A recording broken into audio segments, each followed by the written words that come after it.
J'ai une conviction profonde, bien ancrée là à l'intérieur de moi, que nous avons tous droit au bonheur et tous droit à une vie qui comble nos aspirations. Et malheureusement, ce n'est pas le cas pour tout le monde.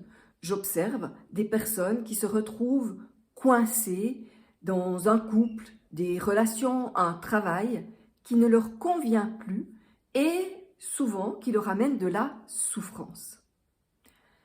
En fait, changer demande de traverser des peurs et cette peur du changement nous amène trop souvent à supporter l'insupportable.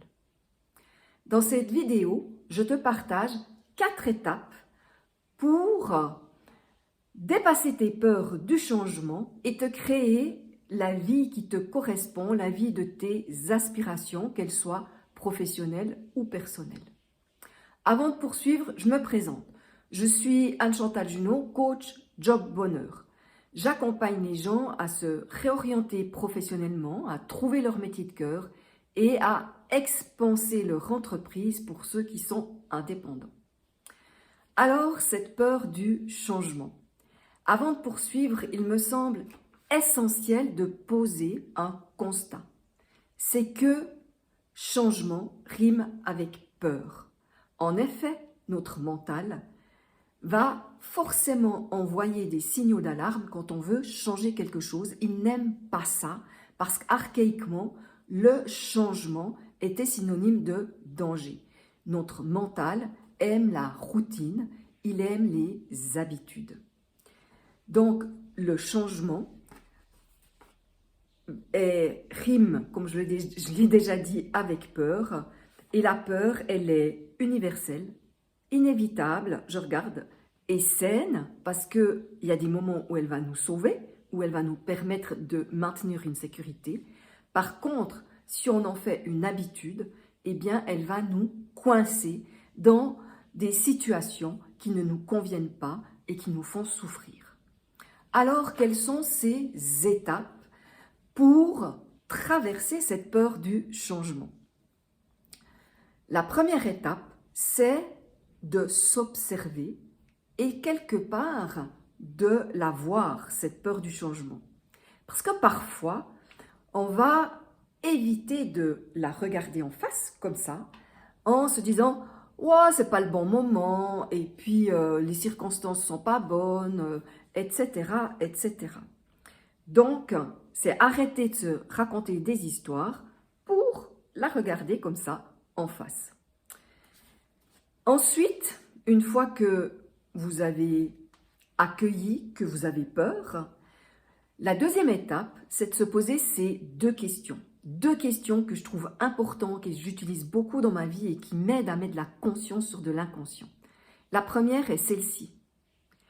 Quel est le pire qui puisse m'arriver si je mettais en place un changement? Et la deuxième question, quel est mon bénéfice, mon gain à rester dans le statu quo? Une fois que vous avez répondu à ces 2 questions, eh bien, on va passer à la 3e étape. Et la 3e étape, ça sera d'observer vos réponses, de les regarder et de vous demander si ces peurs, elles sont réelles ou imaginaires. Et si c'est ce que vous craignez arrivait, si vous seriez capable d'y faire face, si vous seriez capable émotionnellement, matériellement, de rebondir. Si vous répondez oui, eh bien on va pouvoir passer à l'étape suivante, à la 4e étape. Si vous répondez non, je vous demande de prendre un petit temps parce que souvent, ce sont des peurs imaginaires. On a tendance à voir des lions là où il n'y en a pas, où il y a simplement un chat. Donc, une fois que vous avez répondu oui, la dernière étape, la 4e étape, c'est de passer à l'action. Et pour passer à l'action, j'invite toujours mes clients, et c'est ce que je fais pour moi aussi, de passer à l'action en faisant le plus petit pas possible impossible à rater, celui que vous pouvez faire à l'instant, en direction de ce changement. Et je sais que c'est pas facile parce que, eh bien, moi, j'ai mis beaucoup de temps, par exemple, à changer de métier. J'ai eu plusieurs fois des moments où je me disais « Ah non, cette fois, c'est fini, stop, j'arrête ». Et j'entrais. Je ne voulais pas regarder que je ne changeais pas à cause de ma peur, mais je me racontais des histoires. Oui, mais tu as des collègues sympas, et puis tu es bien payé, et puis tu as des bonnes prestations sociales, puis c'est près de chez toi, etc., etc. Et je remettais un couvercle sur cette peur du changement. Donc pour moi, vraiment cette première étape de s'observer et de s'avouer qu'on a peur et de cesser de se raconter des histoires est essentielle et importante, ainsi que les suivantes, se poser ces fameuses 2 questions, d'analyser si c'est réel ou imaginaire, et puis de passer à l'action. Si vous désirez un changement professionnel, eh bien sachez que j'accompagne les personnes dans ce changement. Vous pouvez aller voir sur mon site internet annechantaljunon.com et pour déjà faire un pas en direction du changement, ben, vous pouvez télécharger le document dont vous trouverez le lien ci-dessous, Deviens le pilote de ta vie. Je vous souhaite une excellente journée et me réjouis de vous retrouver dans une autre vidéo.